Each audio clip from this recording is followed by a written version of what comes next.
Me and Peep started talking like 2014 or 15. He reached out to me and was just kind of like, yo, like, I like your beats. I only knew him at the time as his email.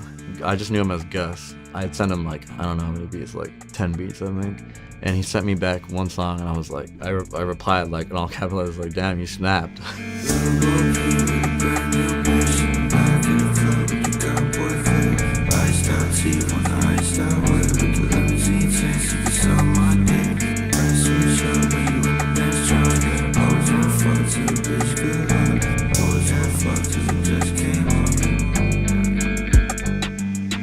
Me and Peep became real close. Like, I considered him, he was my best friend. It was destiny, you know, like I really felt like it was meant to like just all come together like that. Like from us talking on email to meeting in person and then to just being like borderline like homeless together. Like it was just real rough for us.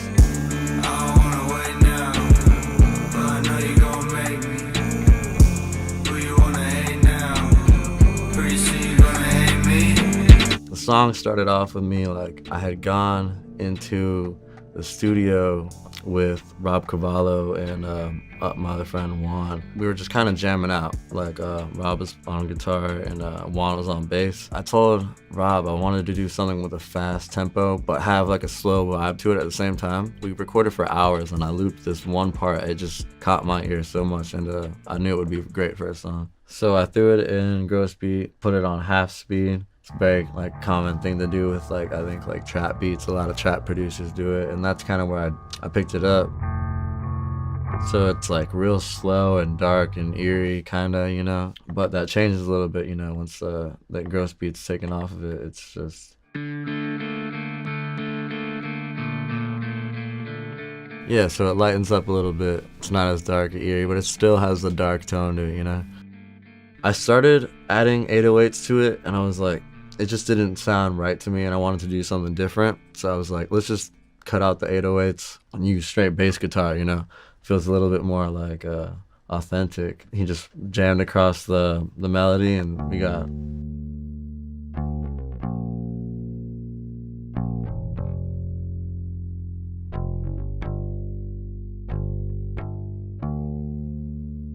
I started off with some drums that were kind of just bouncy, so it was like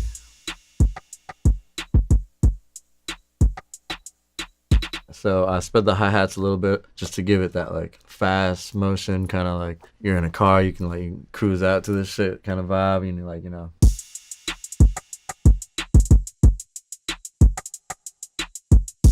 I like to keep it simple, like it's just kind of like that vibe where it's like really like simple melody, but it has like a dark tone to it, just bouncy drums. And then as the song goes on, just like change the progression of the drums a little bit. I take out the hi-hats, you know, to kind of give some like space for the vocals.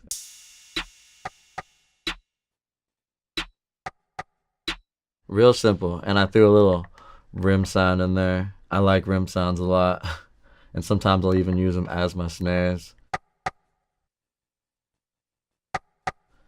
And with the hi-hats, I ended up speeding it up even more. I put it into triplets, so it kind of gives it this like weird like kind of bounce.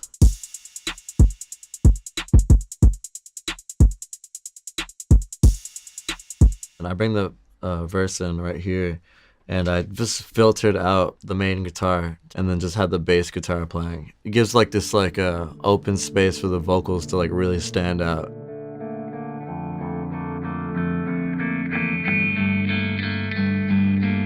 So I use Fruity Free filter for all my melodies, and what I do is I automate the frequency. I basically have it rise. You can kind of see it.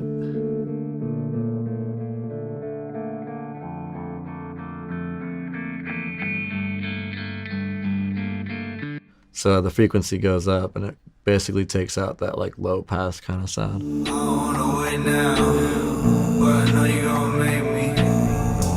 I was sitting right next to him in the room when I watched him record, and I was just like, it was always cool for me to see what like was going through his brain while he was writing, because he didn't even hum or anything. He would just literally write and then set up the microphone and just lay it out. So I sat there and heard him record the hook, and I was just like, all right, we got a hit. Like I really felt like we were on to something like groundbreaking.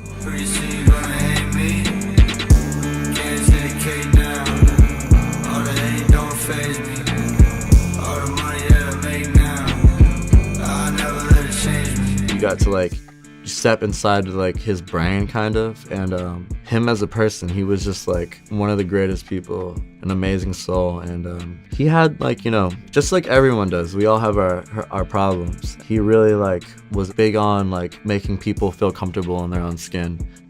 So my main goal is keep his legacy alive and keep his name out there, you know, keep the movement going.